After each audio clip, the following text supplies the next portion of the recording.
No, my friends, your eyes are not deceiving you. This is very, very close to the ZNT Wrestling Show number 100, and we are for the first time ever reviewing a WCW pay-per-view on the pod. And for the very first time ever, Tomas is sitting in a nice office setting. Yes, I am. Let me tell you something, Zach.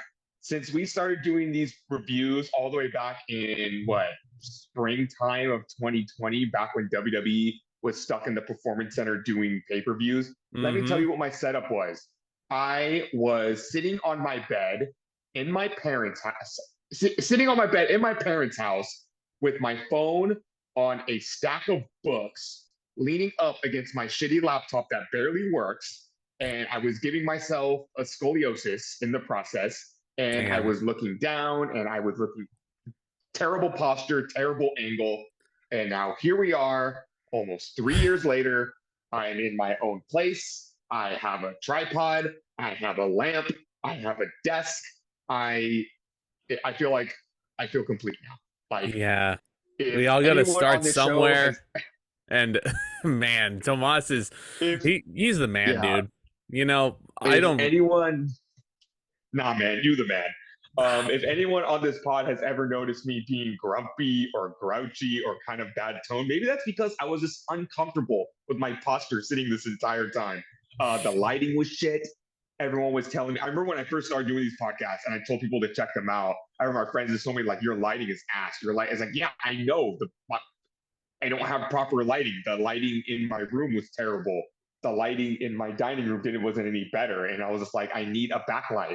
So my Mm-hmm. phone is now sitting on a beautiful tripod that my girlfriend's family got me for me for Christmas. And for some additional light, we got a lamp and we have a desk.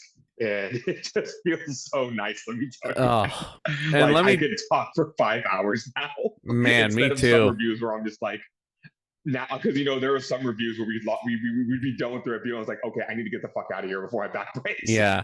Not to turn this into like ZNT Wrestling Show behind the scenes or anything like that, but you guys might notice that I am sitting quite comfortably as well because I have a brand new office chair in my YouTube studio as well. It's a nice little Christmas present, not a late Christmas present. I got this. I got this Christmas Day. But yeah, I mean, I'm feeling a lot more comfortable, but bro, I don't know if I want to be sitting here talking 5 hours about this show. This was horrible. This was a horrible program. Also, And guys, better late than never. We are talking about World Championship Wrestling Starrcade 1997 that just had like what its 25th anniversary this past yep. December. Mm-hmm. Real life happens, folks. And when you're in the middle of the holidays, when you're in a show like we are together, uh, this review got pushed back. I'm not kidding, like 4 times, but it was always we give the people what they want, and we want to talk. Mm-hmm. We wanted us to talk about this, and fuck you guys, because this was probably the worst pay-per-view. This is probably the worst pay-per-view we're ever going to review. Worse than the Great American Bash 2004. Worse Mm-hmm. than Bad Blood '03. We're about to review SummerSlam '04, and that show's not too good. All the modern day WWE pay-per-views we talked Dude, about that were pretty bad. I would rather Fastlane 2021 rewatch comes to mind. I would rather rewatch SummerSlam 2004 a million times over instead of this pay-per-view for sure. And Oh yeah, my gosh. exactly to your point. Better late than never. This is our first WCW review on the ZNT Wrestling Show, and man, oh man, this feels like a good show to start off with if we were to continue doing WCW reviews on this channel. And let us know if you Yeah. want us to keep talking about these old WCW shows, because I feel like we're gonna have a field day with this one. But I So feel let like me let us. Yeah. this show, my friend, I feel like encapsulated everything that was wrong with World Championship Wrestling. Everything. Yeah. So let us give you some background because you're probably wondering why this show, why here, why now? Because this was in the absolute middle of the heat that was the Monday Night War. Vince McMahon and Ted Turner were going head to head on Monday nights. WWF was pretty gutted at this point. Turner went for all the big names in WWF: Macho Man Randy Savage, Hulk Hogan, Scott Hall, Kevin Nash, Mr. Perfect Curt Hennig, the Ted DiBiase, hell, they even Mm-hmm. took Virgil's. Every single star you could think of, not named Shawn Michaels, The Undertaker, Stone Cold Steve Austin, they were gone. And we've talked about before, those stars that we just mentioned were either very difficult to work with and were the champion, like Shawn Michaels, Austin had not really caught steam yet. The Rock was still, a green mid Carter. Foley hadn't been his potential hadn't been realized yet. It was like WWF was done for because WCW just had them in a chokehold in the ratings. WCW was kicking their ass, dude, and it was all because of three letters: NWO. And that changed the entire landscape of the promotion. Eric Bischoff was building everything around the New World Order. So much so that at the beginning of the year 97, there was a whole ass NWO pay-per-view as well, which didn't do that good of numbers anyway.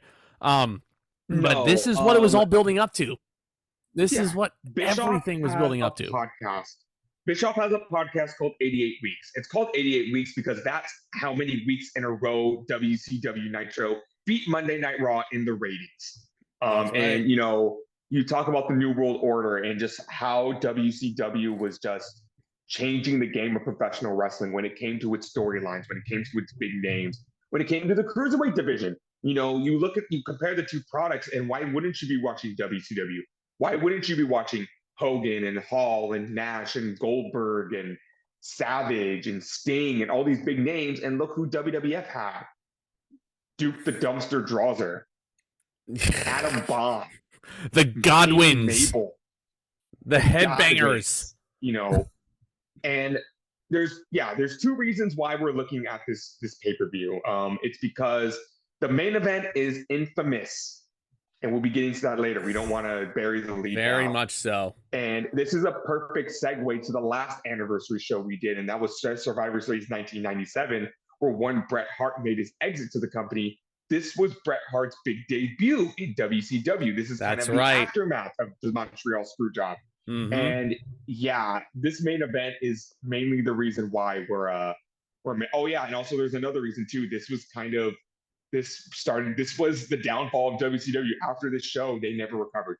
This was in many ways, my friend, the beginning of the end. And you mentioned Bret Hart as well. Go ahead. Two things WCW couldn't recover from: this pay-per-view and Eric Bischoff foolishly giving away the results to Monday Night Raw and telling everyone, hey, don't bother watching Raw. Mankind's going to win the title. So what does everybody do? They immediately change the channel to Raw. They see Mankind win the WWF title from The Rock, and WCW never won in the ratings ever again after that. Nope. Eric Bischoff dug his own grave. And you know what's odd, man? This pay-per-view, which emanated from the brand new at the time MCI Center in Washington, D.C., this was built around the demise of the NWO, centered around Sting basically owning Hogan's ass at the end. For a pay-per-view that's meant to be the end of the New World Order, this was a very NWO-heavy show. They dominated this pay-per-view for a good majority. Yeah. It was weird. Yeah, and we're going to be talking about this a lot throughout the show because let me tell you guys, when it comes to in-ring, there is nothing worth noting in this show. Yeah, a much younger Tony Schiavone called this the biggest night in the history of this grand sport. One can only hope. One could only hope that was right. I will leave it at this. This was supposed to. This was supposed to be the biggest night in WCW history. But believe it or not, ladies and gentlemen, we actually have some good stuff on this show. And what are we starting off with? Yes. Let's talk about the only good match on this show, shall we? Eddie Guerrero is two good matches. Yeah. Well, the other one was decent, but this is easily far and away the best match on this show.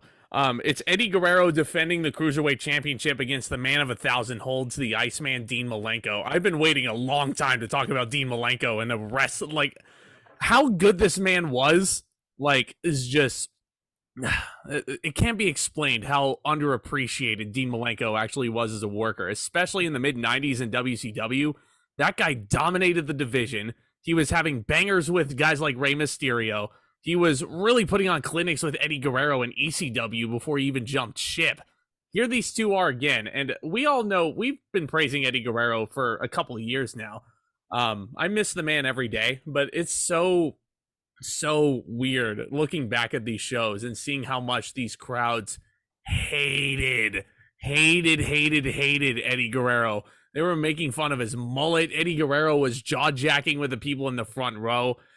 Oh, it's bizarre. Dean Malenko is probably best described as a professional wrestling Einstein. This man, his technical ability was second to none.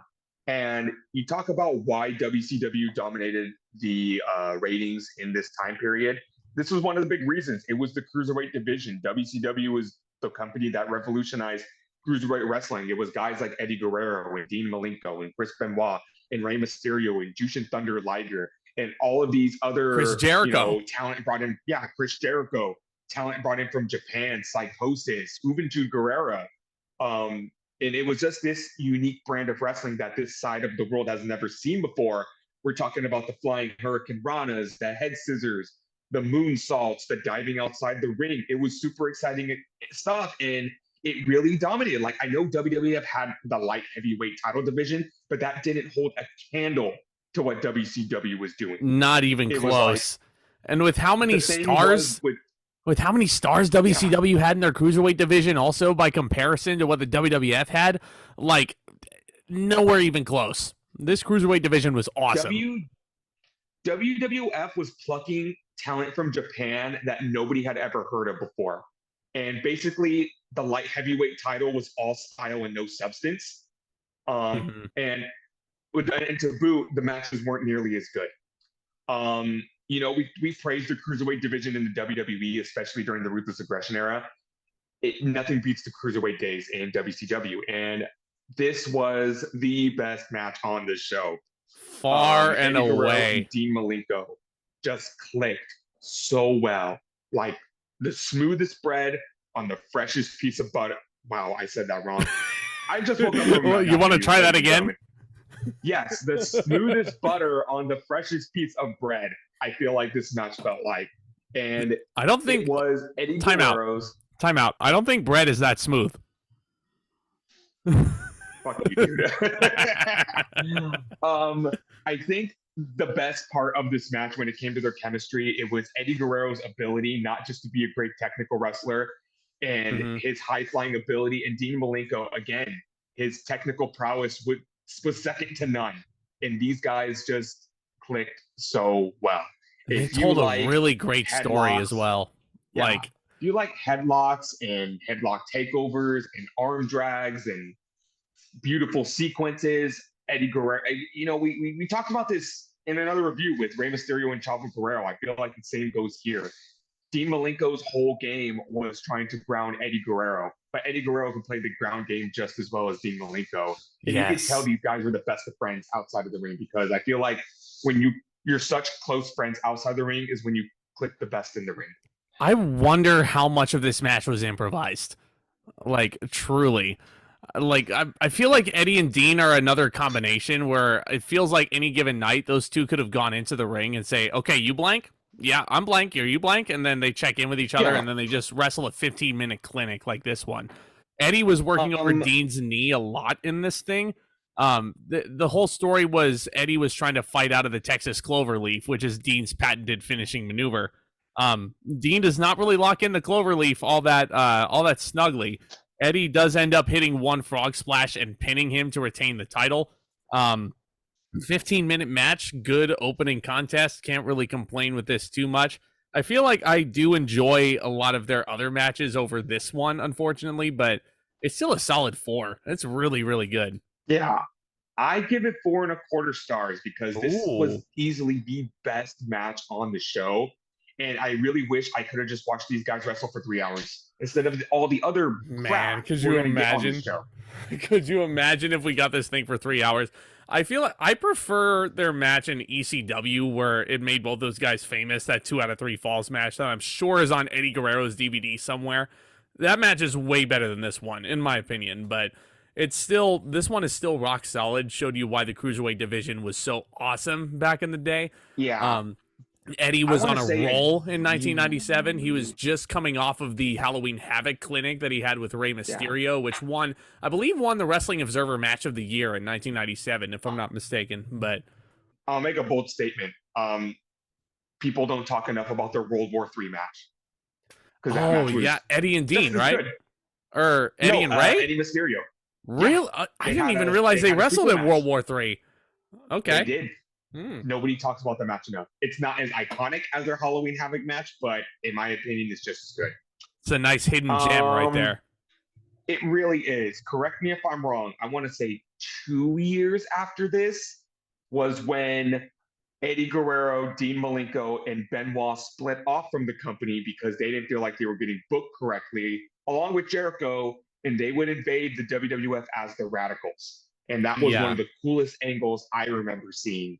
Just three, again, just like the NWO did with WCW, three defectoids from WCW just showing up in the crowd on Raw, and they jumped the barricade.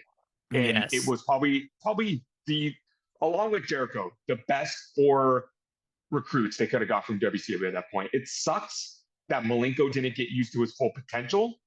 And and Saturn jumped ship with them too. Mm-hmm. It sucks that Saturn and Malenko didn't get utilized to their full potential in WWF. But again, Eddie Guerrero, Benoit, Jericho, they became stars. Oh, yeah. Mm-hmm. And Mysterio, for that matter, he would come along later. But, oh boy, let's start talking about the crappy stuff, huh? NWO. Bad news for you guys. That's the best it gets. Yes. Okay. Do you want to talk about this Scott Hall promo real quick? Oh, yes, that's right. We were supposed to get 9 matches on the show, but something fucking happened. So we were supposed to get Kevin Nash versus the Giant, Paul White. Yes, a very young Big Show. The large performance. WCW. Yes, I guess you could call him the small venue. Oh my god! No, you would just call him the arena at that point. Yeah, but there was nothing small about this man. So yeah, we were supposed to get Nash and the Giant. Scott Hall.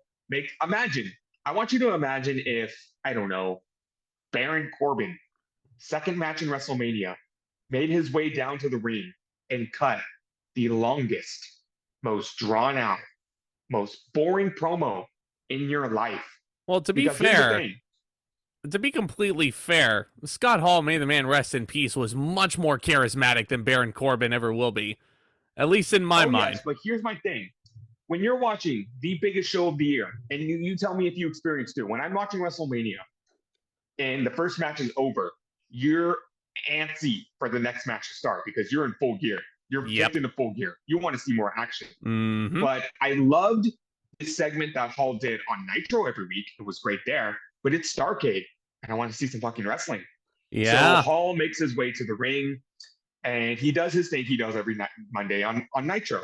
He takes a survey from the crowd, and he asks who here came to see that lame old WCW, and who here came to see the NWO, and that's one more for the good guys. Great promo, great stuff. Don't want to see it here. Yeah.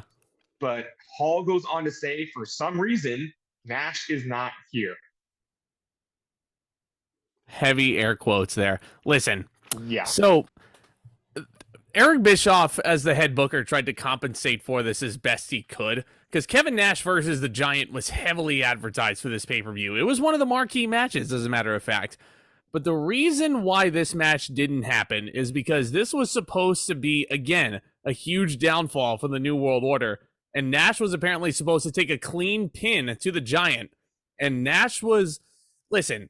Nash has been through a lot this year, and I still respect him a ton because he's given a lot to this business and everything like that. And people can change over time.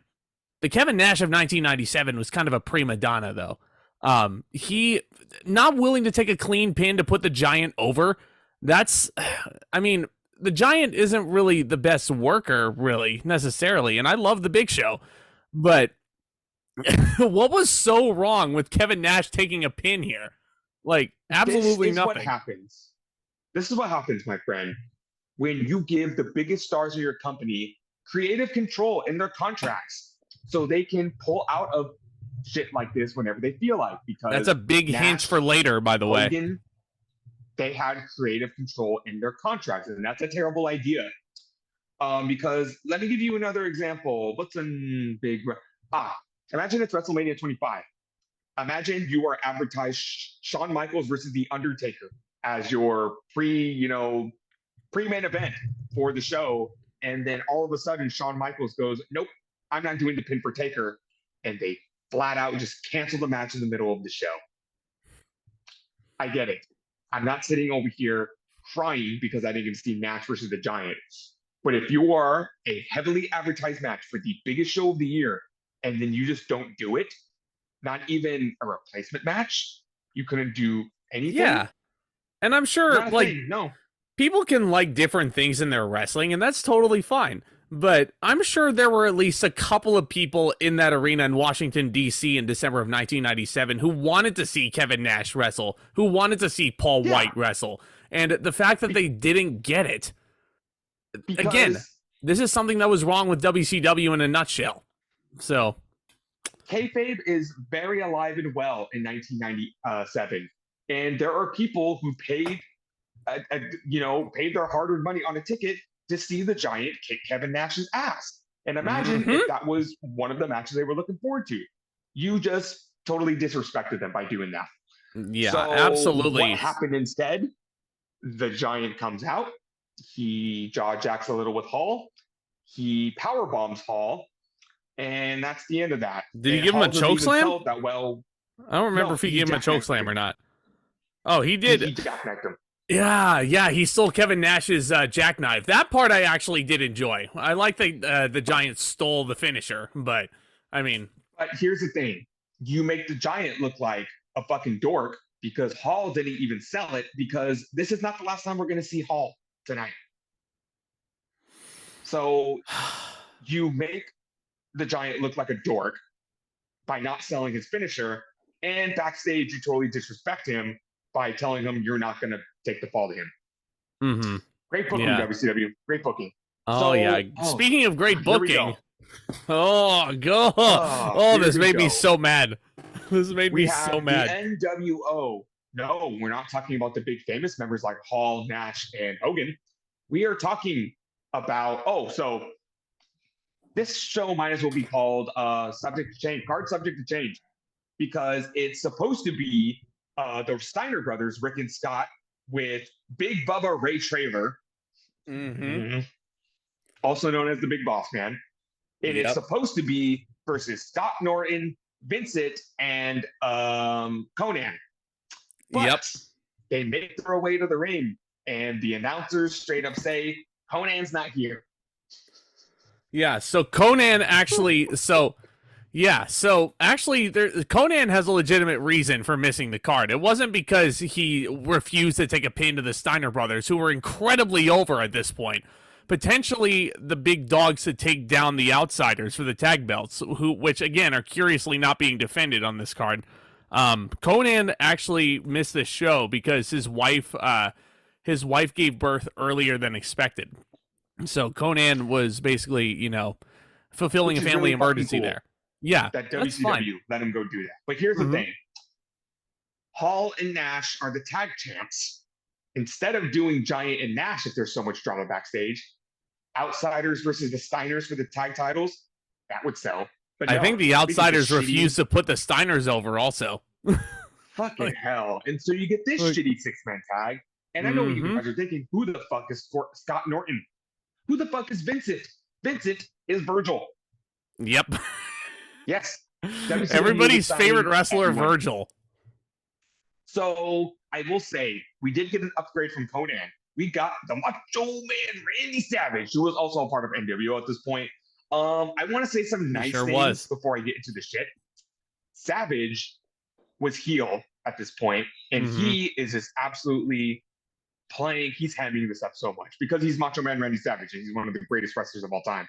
He is absolutely getting into it with people in the crowd. Fucking love Randy Savage, man. For some reason, Rey Mysterio is sitting in the crowd. And Savage is trying to pick a fight with him. That's why this made me so... Okay, this is another reason why Starrcade 97 made me so upset, is because, no disrespect to Conan also, but the fact that you don't advertise the Macho Man Randy Savage at all, and the Macho Man is a replacement, that's a big problem, number one, right there. And also the fact that Rey Mysterio, Harlem Heat, and a few other blokes were sitting out there in the crowd. Probably the Wonder Kid, Alex Wright, also. I can't remember off the top of my head.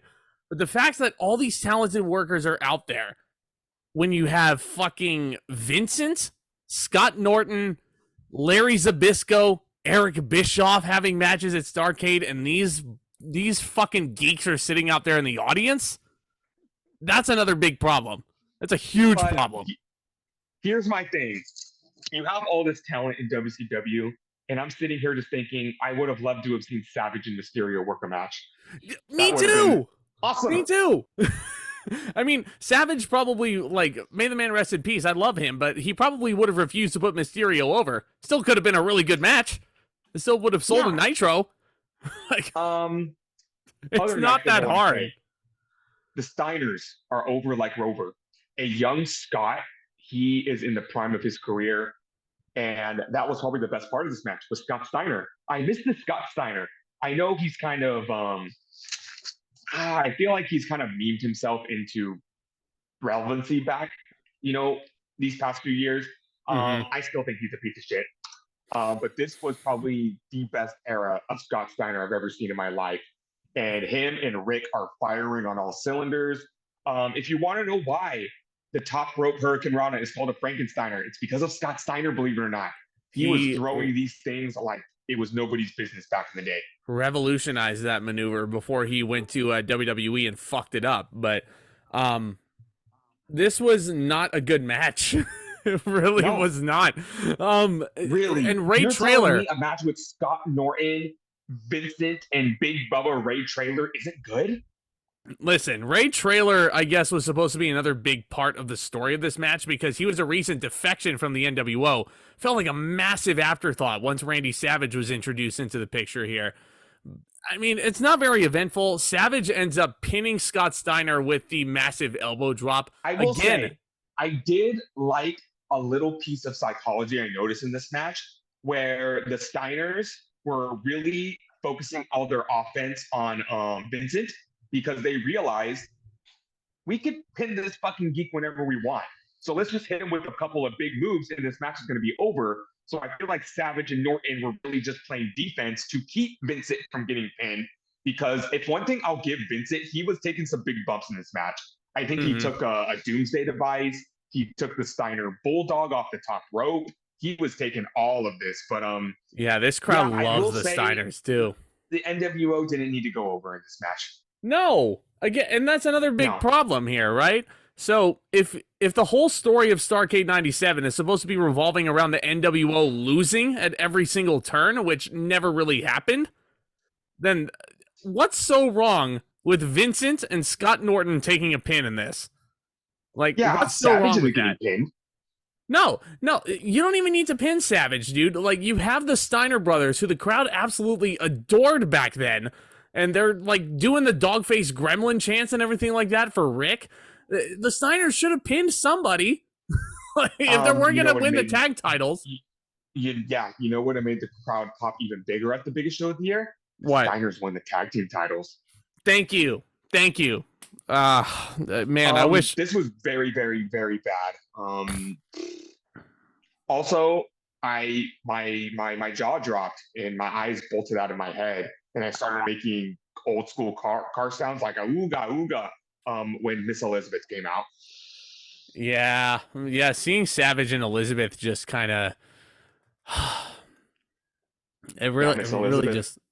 Yeah. But anyway, bad match. It's moving on. Moving on. What do I want to rate this? Star and a half. Yeah, that's probably the best I can give it, honestly, because the Steiners worked hard. Savage worked hard, but the Steiners worked hard. Yeah, Savage versus Steamboat. This ain't for sure. But okay. Mean Gene does an interview with WCW Commissioner J.J. Dillon, who basically says, hey, we've picked a referee out of a hat, and the name we picked is referee Nick Patrick. This is important. This will be important for later. But up next, we have a very green Bill Goldberg going in there against another football turn. Let me try that again. Another football player turned wrestler, Steve Mongo McMichael. Man, I know Mongo is struggling right now, and I'm sending so many pictures out to Mongo. Like, absolutely, it's pulling for him. Man, but I know Steve Mongo McMichael has kind of been I don't want to say made fun of, but just kind of teased over the years. And we're not making fun of him for sure, but we are going to be brutally honest. I heard he's a great guy, not a good wrestler. No, And unfortunately. Goldberg, not a good wrestler. This Yeah. was in the middle of Goldberg's 400 match winning streak, because they were counting all the house shows too. And then they just started bullshitting the number, going into 1998, which really killed the undefeated streak, way before it even got any traction. Goldberg didn't have a special intro with fireworks because this is still very early on in his run. It sounded like there were piped in Goldberg chants, but what do I say? This was a squash match on the biggest pay-per-view of the year. Imagine if this year at WrestleMania, you just saw Omos go out there and squash some indie talent. If you saw Omos go out there and squash, I don't know, Akira Tozawa, just to give you an example. Yeah. That's pretty much the equivalent here. I mean, this was nothing. For some reason, though, there was a table spot in the squash match. Why do you need a table spot? Just have go and spear, jackhammer, and that's all you need to do. That's all you need. We'll give McMichael some credit. He knew he had to make this shit drag for 6 minutes, so he tried his damnedest. He really did. This match didn't even be on the show. Star. I'm gonna go a half star. Goldberg. They do a table spot and they barely graze the table. Nobody reacted to it except for the few fans in the front row who are chanting ECW at it sarcastically. Goldberg hits Mongo with one spear, one jackhammer, and boom, you're done. Goldberg would remain undefeated for at least another year in WCW. Spoiler alert. But yeah. So okay, I know I've said this 3 or 4 times on the show, but this next match, again, on your biggest show of the year. If this was a normal ass pay-per-view, I'd be a little more forgiving with it. If it was an episode of Nitro, fine, don't give a fuck. But next up, we got advertised Raven versus Chris Benoit in a Raven rules match. This has been another storyline that's been building and building and building and building on Nitro for weeks. Basically, Raven wants Benoit to join the flock. Benoit ain't having that shit, and Benoit's been trying to get Raven in the ring, but Raven is basically making Benoit go through all of the flock. It's just like when CM Punk made Randy Orton go through all the new Nexus to get to him. It's just like when MJF makes you go through all of his fucking trials. The labors of Jericho. Yeah, it's basically like that. But here's the thing. Raven comes out. Raven's a badass, by the way. He sits in the corner. Raven. He gets on the mic and he basically says, when I signed with WCW, I had a little clause put in my contract saying, if I don't want to wrestle at a certain time, I don't want to wrestle a certain person, then I don't have to. If that is true, why the fuck did you agree to this match in the first place? So he's basically saying, Tomas, saying, I have creative control with an asterisk. That's what he said. Because he can't nullify putting somebody over like Hulk Hogan can, but he can basically say, even though I agreed to a match, I can say no to it later, and if I change my mind, I can send one of my geeks in there to do my dirty work against Benoit. And basically that's what he does. He basically says, I know I said I was going to wrestle Benoit, but I decided I didn't want to. And he says that Saturn is going to wrestle Benoit. So again, this match that's been advertised for weeks and weeks and weeks, which should be the culmination of this feud. Benoit finally gets his hands on Raven. They say, no, we're going to change it. Man, so Saturn comes out, Benoit comes out. I think Benoit had a really lame catchphrase at this point too. It was on a sign, it was on a shirt. I forgot what it was, and he said it in the promo before the match started. But that's how lame it was. I can't even remember it. He had a lame-ass catchphrase that he was trying to get over. But, okay. So this match, was Raven's rules, which basically means there's no rules. But they don't tell us that until halfway through the match when the flock starts interfering. You have Kidman, you have who else was in the flock? Lodi, Riggs, Sick Boy. Who the fuck are any of those guys? Exactly. Nobody remembers those people. Here's the thing. So Raven's rules. What does that sound like to you? Extreme rules. Tables, barbed wire, thumbtacks, trash cans, Fuck. trash can lids, street Throw signs. steel cage in between them. Like, yeah. Steel steps, guardrails. Make it extreme. No. This match was basically no disqualification, so the flock could interfere, and this whole match could be overbooked to hell. And here's the thing. It's decent. Benoit's good. Saturn's good.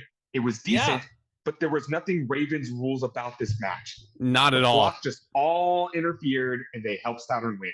It was just a standard wrestling match until you get the overabundant interference of the flock. I'm not even going to call it overbooked. It's overabundant, not needed. Mm-hmm. The only information that the only interference that was really needed. I've had a long day, my friends. Was Raven himself, and Raven does indeed go in there. He hits the even flow on Chris Benoit, and I'm not gonna lie, the way Raven hit that even flow DDT and the way Benoit sold it was so awesome. That was one of my favorite finishing maneuvers. Believe it or not. It's kind of like, maybe they should have worked the match. That was the best spot of the whole match. No disrespect to Saturn, but he should not have been in there. Let's rebook this entire show. You keep Eddie and Malenko. You have Steiners versus Outsiders for the tag team titles. You cut Goldberg and McMichael completely. Raven versus Benoit in an extreme Ravens rules match. This could have been good. Better yet, how about a cage match to keep the rest of the flock out of there? This was fucking boring. Yeah. I feel like, here's the thing. You know what? I'm going to go back and change some of my ratings. Goldberg and McMichael gets a 0 because that was nothing. This match, you're going to disagree with me, but this gets half a star. Wow. It pissed me off. Okay. The booking, the whole setup pissed me off.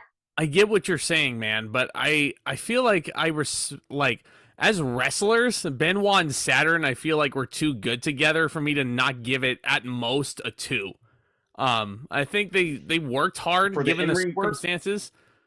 I can respect that, but everything else surrounding this I couldn't enjoy bullshit. This. It was awful. It was absolute bullshit. Awful. Yeah. Speaking of awfulness. I was going to say, before you introduce the next match. Okay. If you guys watched Monday Night Raw this past Monday, Kevin Owens buried his face into the turnbuckle, and that photo has gone viral. I think that image perfectly describes my feelings for this next match. Yeah, so we have the NWO's Buff Bagwell going up against the WCW's Total Package in Lex Luger. Who is the fucking genius who decided to give these two guys 20 minutes? Like, this was one of the most, hands down, no disrespect to either one of these guys again. I'm being... all disrespect for them. I hate both of them. I gotta be so brutally honest here. Luger killed Elizabeth, and Bagwell is just a piece of shit. So all disrespect to them. Fair enough. Wasn't really thinking about that part, but this is hands down one of the single most boring matches I've ever seen. Like, these two go in there and there's just rest holds and torture racks are attempted, and Bagwell keeps reversing. The crowd is just begging for death the entire way through. Luger can't wrestle. Bagwell can't wrestle. And these guys are booked in the most insane, the most ridiculous, and the most long drawn out things I've seen in my life. Can you believe that these guys go on to be a tag team? Yeah. Can you believe that? Totally buffed. You want to talk about rebooking this show? Just put Randy Savage in Buff Bagwell's place, and that would have been at least a half decent match between Savage and Luger. I was gonna say, and that's at least build. Hold on, Luger through a good match. Hold on a second though. That's at least build between two former friends in kayfabe. Because in '95, Savage and Luger were on really good terms, like in storyline. So if you build this up over enough time, and it's a personal rivalry, you could do Savage and Luger on this card. But you could. I agree with you. Nope, that's not what we got. Yeah, this was long and boring, and nothing happened. And it's two guys that couldn't wrestle their way out of a paper bag. Good Lord. They looked like two senior citizens fighting over the last dinner roll at the buffet. And poor Dusty Rhodes on commentary was sitting there like, oh my goodness, baby, this crowd is electric. And the crowd is making no noise. I'm glad you brought up Dusty Rhodes. Dusty Rhodes was the color commentator on the show. Mm-hmm. You think Dusty, as a color commentator, would be a little more animated? He sounded so bored this entire show. Yeah. This was the most subdued, most calm, most controlled Dusty I've ever seen in my life. Mike today was more animated than Dusty Rhodes. Yeah, he was. So let's get to the finish of this match. Good Lord, there was so much fucking interference. Like Luger puts Bagwell in the torture rack, and Scott Norton makes his way to the ring. So Luger puts him in the torture rack, and then Vincent makes his way down to the ring. He puts him in the torture rack. And did Hall come out after that, or was that Savage? It was Savage. It was Savage. Comes down to the ring. He puts him in the torture rack. Stop putting people in the torture rack. It's not a good finishing maneuver, is it? No, not when he does it. No. Because he literally hoists you up on his shoulders and just goes. So. And while the other wrestler is flopping around like a dead fish on his back. Luger with the torture rack on Savage, and Savage is selling it. Scott Norton comes in with Rick Steiner's dog collar, nails Lex Luger in the face. Why does he have Steiner's dog collar? They must have kidnapped the Steiner brothers, so they couldn't run interference to help Lex. But in any regard, Lex Luger is unconscious. Scott Norton pulls Buff Bagwell over Lex Luger, and Buff Bagwell pins him. After 20 minutes of so-called electrifying action, this match gets 0 stars. Negative 3 stars. Oh, fuck. This was the worst thing I've ever seen in my life. And then so much interference. So much overbooking. And then by this point in the show, this is what I've been waiting to say. There was too much fucking NWO on the show. There were too many members. An NWO member goes over. You know what? Fuck it. -2 stars. Is that too generous? I know I am not making any new groundbreaking revolutions by making this take, but Hall, Hogan, Nash should have been the only 3 members of the NWO to ever exist. Because then they started adding Vincent and Norton and Savage and Bagwell and Curt Hennig and Sting. And they had so many people that they actually made 2 separate factions. God, fucking NWO Hollywood, NWO Wolfpack. NWO Wolfpack. I don't care what anybody says about the NWO Wolfpack and their banger of a theme song, but like spreadsheeting who's in which faction and who are the baby faces and who are the heels, that's when you know your ideas run like its complete course. Like Bischoff. I don't. Great Buddha is an NWO at some point. Jesus Christ, this is Luger Bagwell. I would. If you make the wrong decision to sit through this pay-per-view to the viewers, I would recommend skipping this match. Absolutely 100%. Don't watch it out of curiosity. You will fall asleep. Absolutely not. Yeah. One of the most forgettable and boring matches you'll ever watch in your life. But thankfully this next match will lift up some spirits here. This is a pretty good match. This was one by the time I got to this match, I was like, I don't know if I can handle anymore. But this was a very, very nice surprise. It is Diamond Dallas Page versus Mr. Perfect, Curt Hennig. I know he's not Mr. Perfect, but I just feel like I can't not call him Mr. Perfect for the WCW United States Heavyweight Championship. Yep. I was scared because once you've heard the NWO's theme song for the 6th time in a row, you start to go mad. And I heard Perfect come out to the NWO theme, and I'm just like, too many members, too much NWO in the show. And DDP You don't came say. out. And DDP, he's one of my favorite people in the world for a reason. Not only has he saved so many lives with his yoga, but when he was in WCW, he was probably the only person to say, fuck you, I'm not joining that faction. No. Even though he pretended to. DDP was unbelievably over here. There were some nice jawbreakers in here. I thought him and Mr. Perfect worked pretty well together, like all things considered. DDP they surprised me. I think DDP must have been like around his mid-30s, maybe even late 30s by this point. And he was still solid. He got into the business very late in his life. Yeah. He is proof, ladies and gentlemen, that you're not too old to do anything.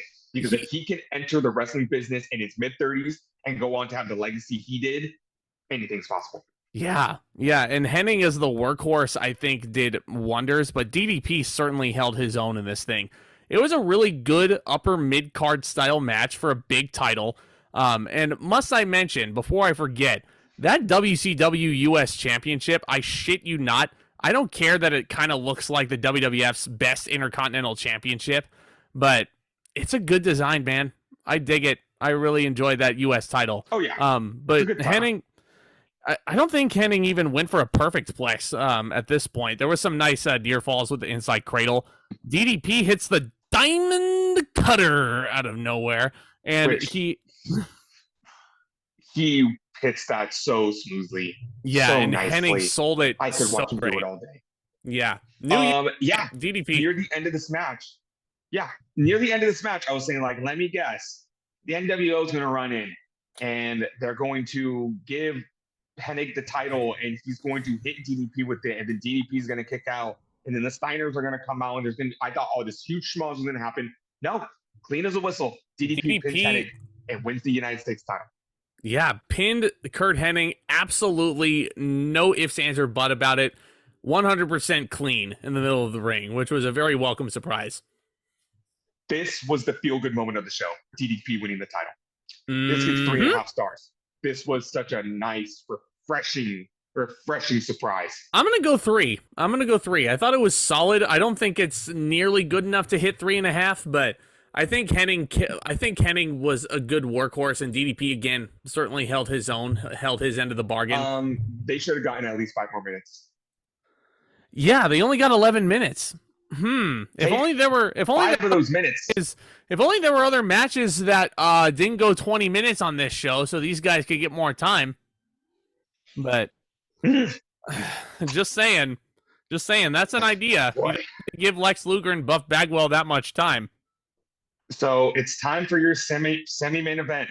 Oh, what did they give us? Fucking A. So after DDP goes and celebrates, up next is for control of WCW Monday Nitro. Oh, give me a fucking break. Eric Bischoff versus Larry Zbyszko. And your special guest referee is the recently departed from WWF, Bret Hart. The man who was just screwed. And Hall is in Bischoff's corner. Way to sell that jackknife powerbomb, Hall. Comes out like he didn't just get bodied by the Giant a couple hours earlier. Not even holding his ribs, not even limping, not holding his head. Way to make the Giant look like the biggest dork on the planet. This match was a fucking joke. So Harlem Heat, Mysterio, the Giant, all of these wrestlers didn't get a match on the card, but I don't even remember Bischoff's title at this point. Commissioner of WCW, and the guy who retired years ago get the semi-main event of the biggest pay-per-view of the year. The greatest night in the history of our sport, as Tony Schiavone called it. That's like if Vince McMahon just ripped off his shirt out of nowhere and got into the ring. Oh, wait, he did that last year. I refuse to acknowledge that. That was a piece of shit. At least, Anywho, hold on. At least, let's give this match at least credit where it's due. I would rather rewatch this match over Vince McMahon versus Pat McAfee at WrestleMania last year. Absolutely. sorry, ladies and gentlemen. It's the elephant in the room. Had to address it at least once. Yeah. So yeah. Again, you just signed Bret Hart after the most controversial finish to a wrestling pay-per-view in the history of this Take it away. business. You got the biggest signee you ever could have got. This was the person Vince McMahon was terrified to lose because he knew if he lose Bret, it'd be game over for him and he'd have to shut his doors forever. You finally get Bret Hart. And the first thing you do with him, do you book him in a main event match? No. Do you give him a shot at the WCW title? No. You make him a referee. Can I add to that real quick? Not to mention taking away the WWF's biggest star, but you signed away their world heavyweight champion at the time. That should have been a humongous deal. This guy should have been wrestling Scott Hall.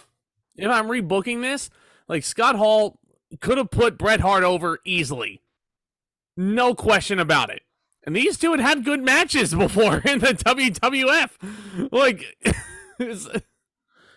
WCW just made things so hard. It didn't have to be that hard. Bret Savage. That match books itself. Bret Hart versus two of the biggest names in professional wrestling. Bret Hart versus Chris Benoit. I know WCW would have done that as the Owen Hart tribute match two years later. Could have done that here too. Just an idea. Instead of that, Bret is a referee, and Savage was a last-minute fill-in. It's pathetic.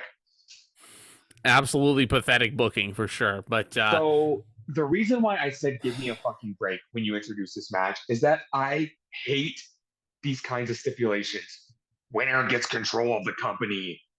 Like, they don't talk about that shit every single week on TV. It bugs me. It bugs me to no end. And again, I don't want to give Zbyszko credit because I've heard he said some shit recently that's pretty fucked up. So whatever, fuck him. Fuck everyone on the show at this point, except DDP and Hennig and Eddie and Malenko. Anywho. And I wasn't expecting anything of this match. And I was 100% justified in feeling that way because sure, it was your quote unquote attraction match. You know, if you want the big evil commissioner character to get his ass absolutely handed to him, I get that. You put him in the ring with Goldberg. You don't put him in the ring with some old man that hasn't wrestled in years. If you want to see someone's ass get whipped, I got a better idea. Whoop their fucking ass. Yes. I would have taken Bret Hart versus Eric Bischoff over this. Bret Hart squashes Eric Bischoff, just puts him in the sharpshooter, and then bell rings. Easy.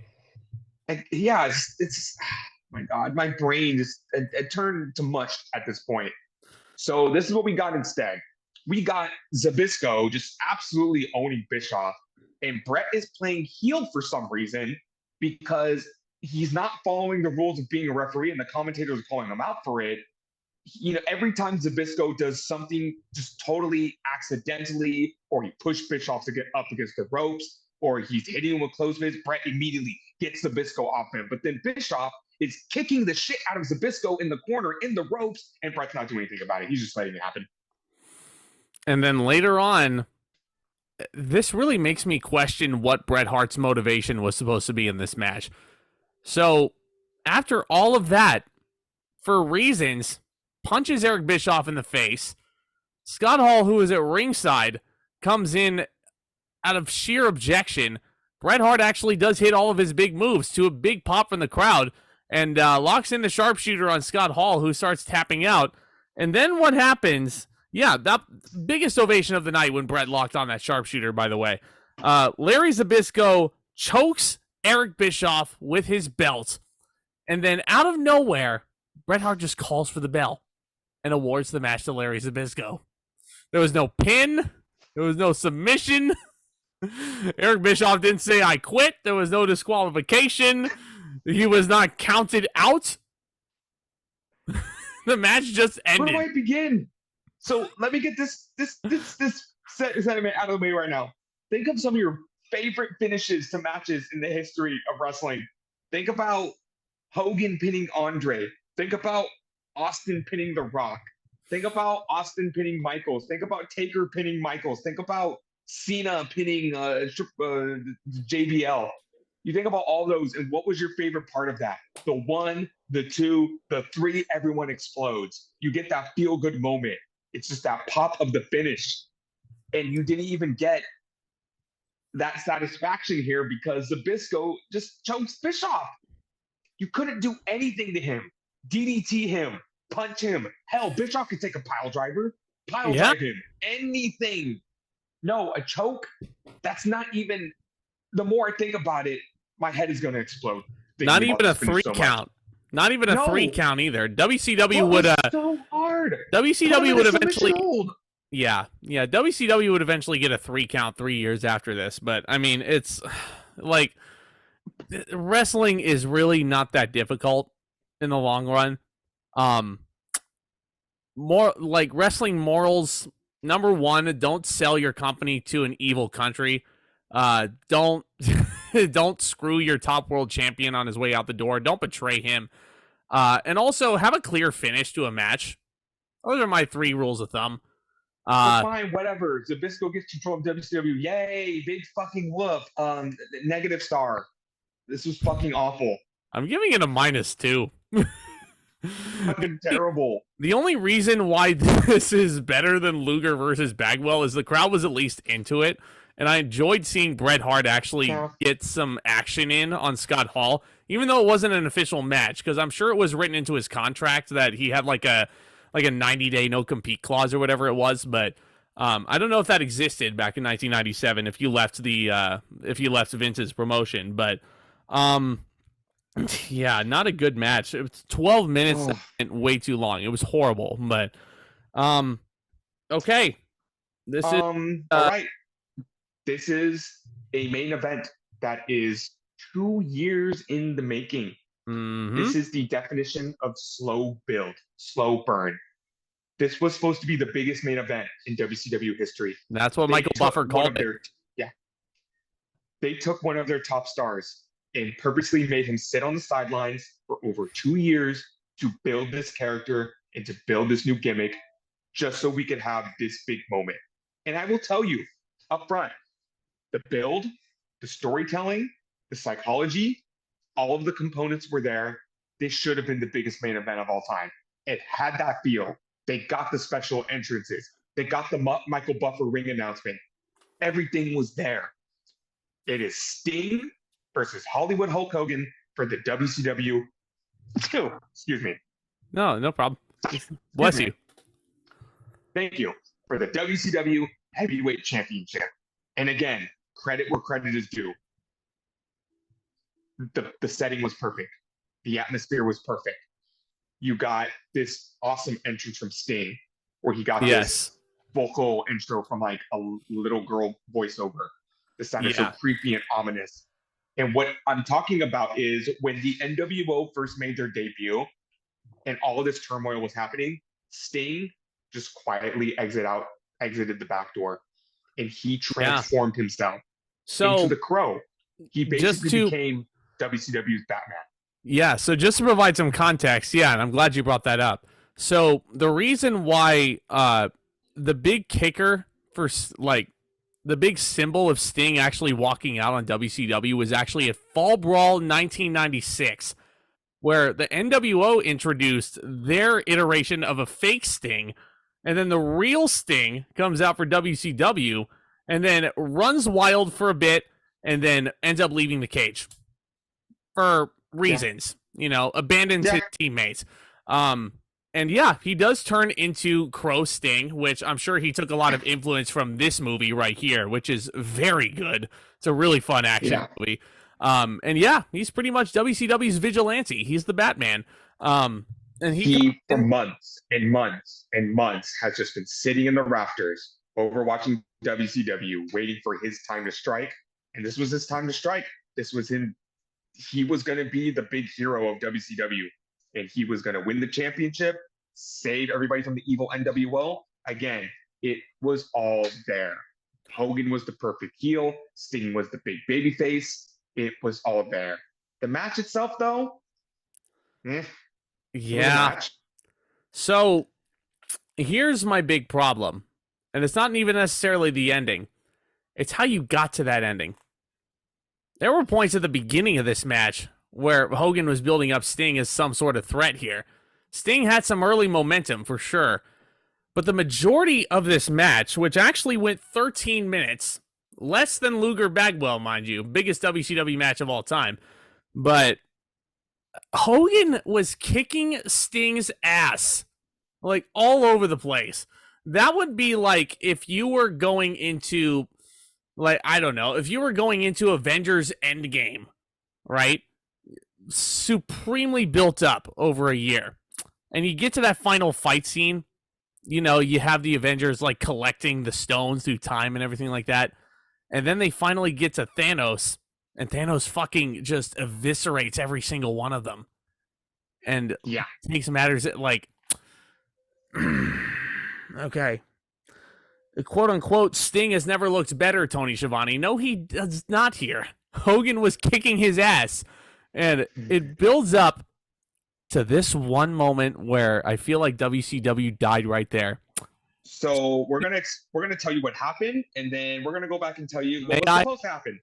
Hogan hits the patented leg drop. He hits the leg drop of doom. The one that won him all these championships in the World Wrestling Federation, won him the WCW title. The one that turned him heel a year ago at Bash at the Beach. Hits the dreaded leg drop on Sting after dominating him for most of the match. Nick Patrick counts 1, 2, 3. Hogan just pinned Sting clean in the middle of the ring when Sting was your public. Immediately, Bret pulls the referee out. He knocks him out. He tells the ring announcers to restart the match. Bret has now asserted himself as referee, and he runs in and he punches Hogan. Sting hits a stinger splash. Sting puts Hogan in the deathlock, and he taps out. So, you mean to tell me? So this is how I perceived it every time I watch this match. So what you told me, you're basically perceiving to me is Hogan's a big meanie head. So because he won the match, that gives me every right to pull out the referee, punch him, restart the match, even though you have no right to. And then Bret and Sting look like bullies. So they look like bullies. That's the problem, right? So the gimmick was supposed to be heels do. The gimmick was supposed to be that Nick Patrick was supposed to facilitate a fast count. The way I was counting just now, that was exactly the pace Nick was going. Tomas, did you feel at all that my counting was fast? No. It was not a fast count, ladies and gentlemen. And then Bret Hart pulls the referee out and he says, "Nobody's getting screwed on my watch." Bret, you're the one doing the screwing now. Because the way it looks, the heel has cleanly and soundly defeated the vigilante here. Humbled this man. And now Sting and Bret, exactly. They come off like bullies after Hogan won the match fair and square. So there's a lot of theorizing going around exactly what happened that night and why Nick Patrick did not do the fast count like he was supposed to. Maybe Hulk Hogan got in you know how all this could have been avoided? You book a clean finish. Yeah, better yet, yes. Put Sting over clean. It is not that difficult. You spent the past year and a half building Sting, building him, taking him off TV, building this character for him to take down the NWO. I think that warrants a clean pin, Hogan. Hogan thought that Sting was out of shape, but at the same time, that was the whole idea. Keep Sting in the rafters for over a year. Sting looked in fantastic shape at this point. So you mean to tell me that as ripped as Sting was, that was not up to Hogan's standards to put him over. Like, I sincerely doubt. Hogan. Honestly, this is just my theory. I sincerely doubt that Nick Patrick did that regular count by accident. There's no way that he forgot that he was supposed to do a fast count there. In the biggest match of all time. That's all you have to do is put Sting over clean. That's all you have to do. Don't let egos get in the way. Don't let any of this other bullshit get in the way. They made it way harder than it needed to be. And I'm getting way too mad about this. But so that was supposed to be Sting's big moment. He defeated the evil NWO, and that would have came off a lot better if Sting just would have won clean. Bret holds up Sting's hand. All the WCW locker room comes into the ring, and you could tell the audience was upset because they were cheering for Sting, but it was mainly quiet, and I could have swore I saw someone throw a piece of trash in the ring. Mm-hmm. So it was all bad, and the announcers were just being so awkward throughout the entire thing. Sting said something in Spanish, and I think Schiavone said something like, "Oh, Sting finally spoke." Silence. What did he say in Spanish? Was that Spanish? It must have been. Yeah. Sting said something to the camera. I don't remember exactly what it was, word for word, but Schiavone signs off the air by saying the NWO can bite us. After the NWO was made to look super strong throughout the entirety of this card, and after Hulk Hogan pinned Sting clean, Sting is still walking away with the belt here. That moment did not feel earned in any stretch, like by any facet of the imagination. There is no way that you can tell me that Sting holding up the belt at the end of Starrcade 97 felt earned. And granted, no. This is not Sting's fault whatsoever. Sting has had the unfortunate luck of being a part of the worst pay-per-view finishes in history. When he has nothing to do with it, and he is literally just in the wrong place at the wrong time. This was and even then a year and a half when Sting had Hogan in the deathlock, Hogan did not tap. You didn't see him visibly tap. Bret just called for the bell because Hogan's ego got way too much in the way. A year and a half of build flushed down the toilet. Mm-hmm. And that, my friends, WCW never recovered from this. After Mankind won the title, they never won the ratings again. And it just gets worse and worse and worse and worse. Yeah. After this show, this is the beginning of the end of WCW. And damn it, they only have themselves to blame. Yeah. You know? This is exactly what was wrong with that promotion. Too much NWO shoving of the NWO down our throats, and too much ego getting in the way of actually putting together a good wrestling show, which this was not. At this point, you know what this reminds me of? The NWO was that cool fad that you got yourself into. And then NWO at this point, with all these members and just the oversaturation of it, is like when you get into a really cool hobby and then your parents try to get into that hobby and you're like, you know what? This isn't cool anymore. The NWO wasn't cool anymore. Not cool. Not cool at all. No. This is one of the worst pay-per-views I think we'll ever sit through. We'll ever have the honor of sitting through. I'm giving it a 2 as well. Only because of the U.S. title match and the Cruiserweight title match. The U.S. title match was solid. Cruiserweight title match, easily the bright spot of this pay-per-view, but all downhill from here. This close to giving it a 1, but we did have 2 good matches on the show. Mm-hmm. Yeah, but thankfully, our trajectory is looking up, my friend. We're coming up on our 100th show, which is crazy. We're going to be talking about Royal Rumble 2001 that night on the build-up to this year's Royal Rumble, which looks pretty interesting on paper. You have a match centered around soda. You have a Roman Reigns versus Kevin Owens rematch. You know, it should be fun. Again. Yeah, but hit that subscribe button, hit that thumbs up as well. It's been a lot of fun. Stay tuned for the next one. All the good things and wrestling content, cinema, and entertainment over here on my channel as well. It's a lot of fun. Take care, guys. See you next time.